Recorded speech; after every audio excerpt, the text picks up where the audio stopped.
the Spirit Halloween 2-Face Teddy animatronic. I picked this guy up.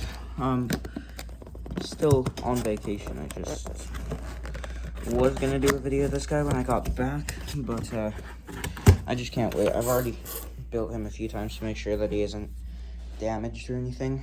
He's got a dent on the head, but it's okay. Also, my phone is charging because it's at 3%, so if it dies while it's recording, you know why. So that's why you're going to be seeing this cord. That's also how I'm going to plug him in. So, let me get the box out of here.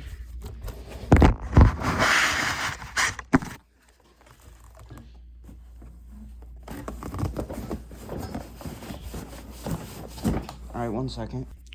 Okay, here's the box. So this is not going to be how it's packaged. It's right out of the box, but pretty similar, except there's just the packing for the head is missing in the bag for the clothing and stuff. So here's his clothing. It's pretty cool because it's like the classic Halloween colors, the orange and black, which companies try not to use that because it's kind of like the default Halloween colors, but that's used on props so few times at this point that this is the original Halloween. The basic is unique. So here's the hands. They're basically the exact same right there. There's the snap lock. It's all plastic except the snap lock, that's metal. But here's his two-faced head. So there's the smiling side and the frowning side. It is all thick plastic, which is nice, and so are the shoes. We'll get those in a minute. Here's the arms. They're posable, I believe. I've been able to pose them a little bit. They're in their normal positions at this point, but I also tore this slot so you can get to that connector for the hand easier. And then here's the other arm, basically the same thing. Here is the, hold up, let me get it untangled from the adapter. This is the control box piece. It's like a shoulder piece, basically. It looks like a hip piece, but it's not. One thing interesting, so the head uses a snap lock, as you can see right there, in the default position, like what way it is when it's off, because it's in the reset position right now. The motor, you can either have, for when he's not activated, you can either have it facing this way or you can have it facing that way, which is cool. So I'll be demoing it both ways. And then here's the actual shoulder frame with the adapter caught in it.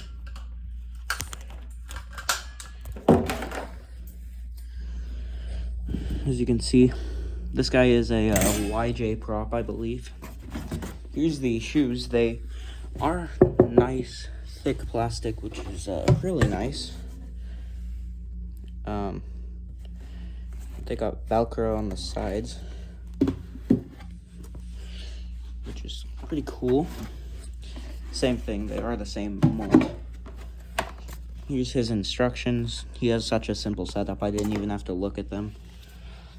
The adapter box is there. Here we have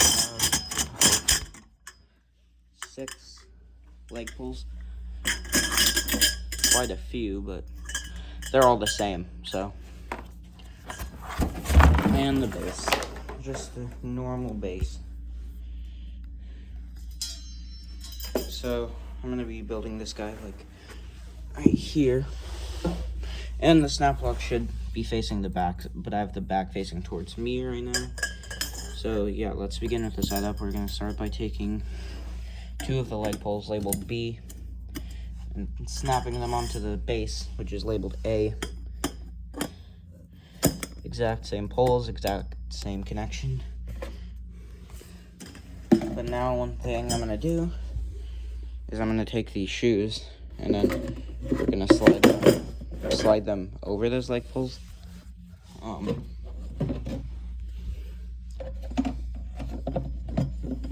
And just like that, both of them.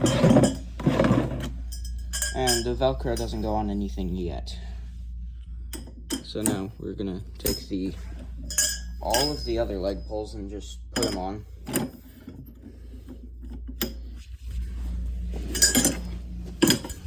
Oh. I am, sorry, the hotel walls are kind of thin, so that's why you hear people talking.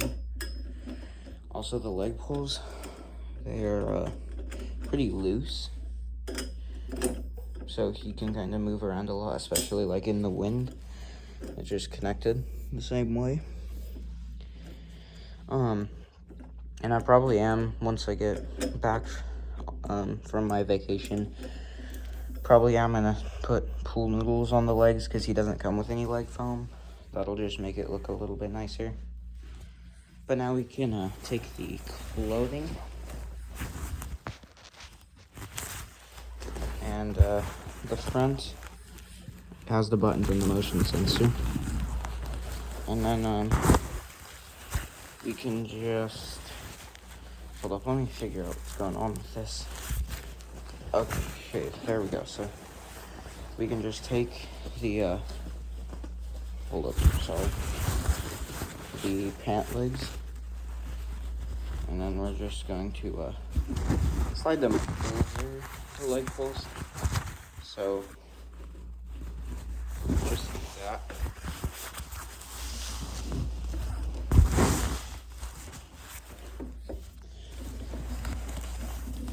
There's not a lot of videos on this guy this year because people aren't really buying him because they say it's like genuinely a bad prop, which I don't know what the reasoning is. I don't know if it's because it's just kind of like, I don't know, because it's a clown and it's just, you know, kind of, the clowns just copy one another essentially, or if it's like he doesn't do much,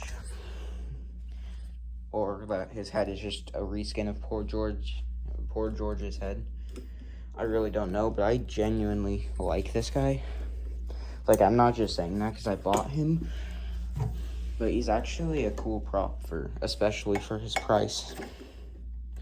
But anyways, once you got the clothing over, we're gonna put this piece with the control box on. It's the normal small YJ control box, as you can see right there. And the motion sensor plugs in right there instead of having a wire coming out of the control box, which is really interesting. But now there's these snap locks. We're gonna just put this piece onto there like that. And the poles can kind of turn, so you might have to turn them until you hear the click. Like that, kind of. So now what I'm gonna do is take the shoulder frame. This can only go on one way because these are different sizes. But we're going to put that on, so just push it into the slots, as you can see. And it is supposed to kind of angle like that. But now what we can do is take the clothing and pull it up over the shoulders, just like that. And then I'm going to take the motion sensor wire, as you can see right here, and then make sure it's going the right way and plug it into the control box. Sorry, I lost my voice. That's why I don't normally talk quiet in my videos, because that happens a lot for some reason. But yeah, I just can't talk too loud because I'm in a hotel, opposed to being outside where there's like wind blowing and other animatronics going, where I kind of have to talk louder.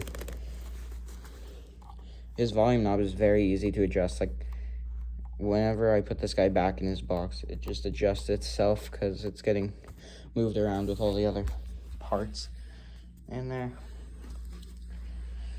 And now you can take his arms, and then you're gonna want to go from the back and then feed them down the sleeve. It's a lot easier than trying to feed them up, so I don't have it fed all the way down. But then the way you get them into the shoulder piece is kind of obscure, so let me demonstrate. So we're gonna take this and then run it through that piece like that, and then and then slide it on. You don't want to like put the arm over the shoulder frame. You want to put the arm like under the shoulder frame, if that makes sense, which I'm not entirely sure it does, but you know, you can see where I kind of bent it where the paint has come off. That's okay though. The foam is also kind of mangled up here from trying to maneuver this in most of the time, because normally it's a lot harder. The other one might be harder. I don't know what happened, if it got bent in the box or something. And now I'm going to do the same thing with the other side. So just run it down the sleeve. Okay, it's partially in.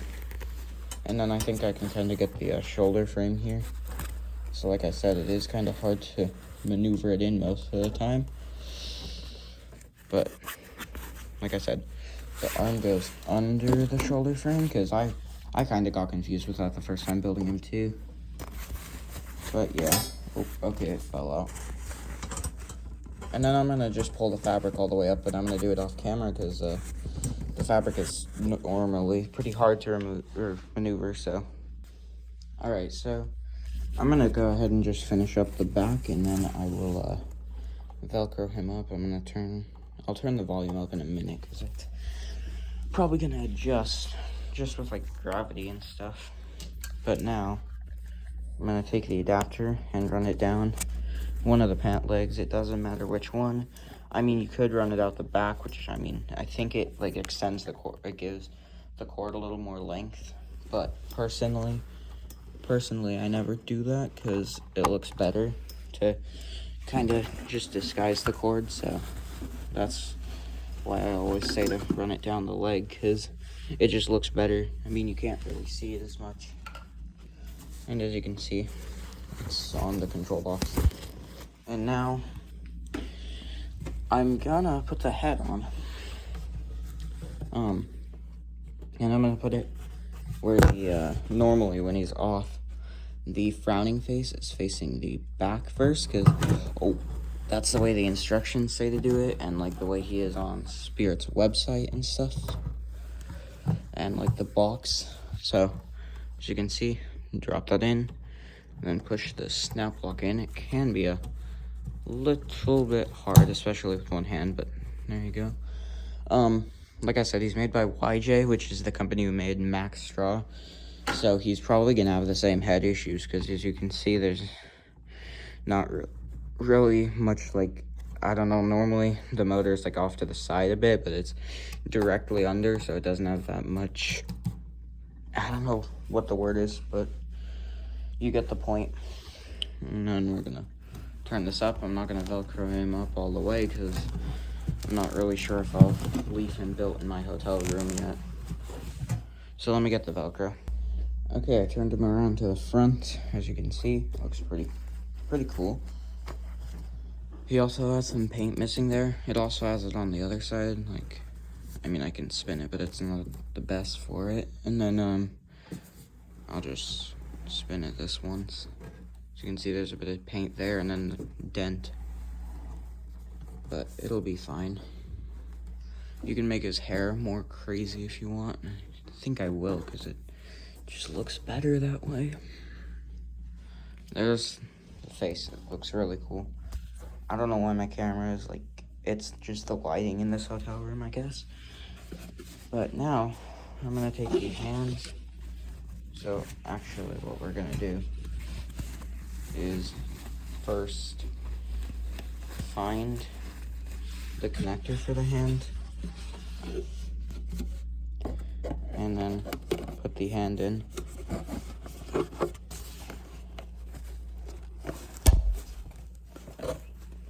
just like that, and kind of like twist it a bit until it goes in. And now we're gonna pull the arm fabric over. It's got an elastic band. I'm not gonna fully do it right now, but basically it's got that little thing, and that's just how much you're gonna want to put it on. And then also, one more thing I would recommend, if you do like rip the foam to expose this like I did, because it was pretty hard to get to the foam before I did that. So if you do end up doing that before you put the sleeve over, or after, or however you can, I would recommend trying to put the foam back over the connector, because it just makes it look a little less wonky on the fabric. But yeah, like I said, I'm probably gonna give this guy leg foam because it'll just look better. Now, actually the final step is to take the Velcro on the pants. I don't know if you can see that. I'll try to get it in some light. And then we're gonna attach it to the Velcro on the shoes. And there's one Velcro on each side, by the way. So just like that. So the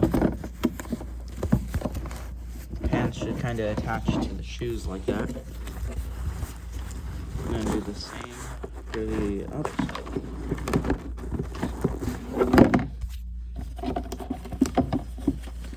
Literally the exact same thing. So just like that. And perfect. Now you have built yourself a two-faced teddy. Yeah, I guess I'll just get into the demo for this guy. Oh, hold up.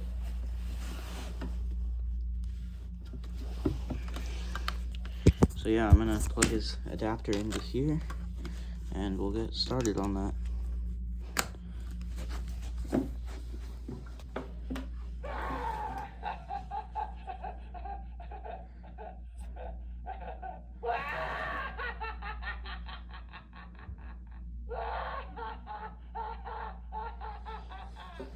I don't know if you guys could hear that, so I'll turn him up a bit and then do it again.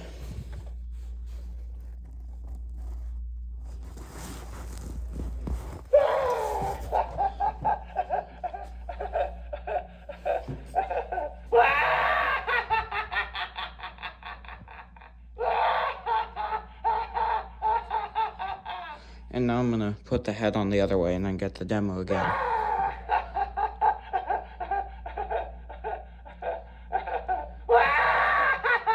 So, he went again.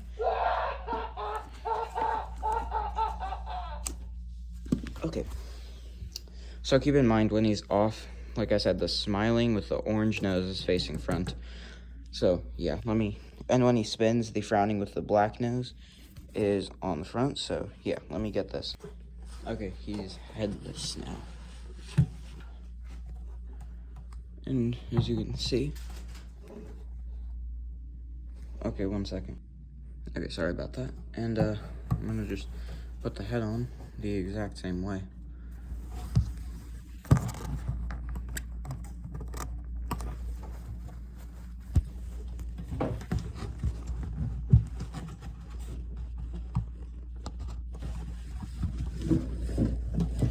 Okay, I'm gonna have to go around to the back because it'll be easier if I can just kind of see what I'm doing.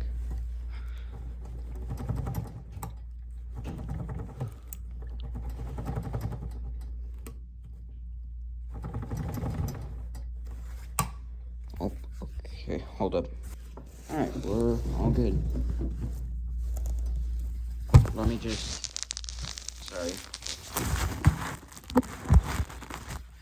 just get the Velcro. Alright. Two-Faced Teddy, take two. Or not really take two, because I mean take one didn't fail, but you get it. Oh. I plugged it in, and I saw a spark. That's slightly concerning, but you know.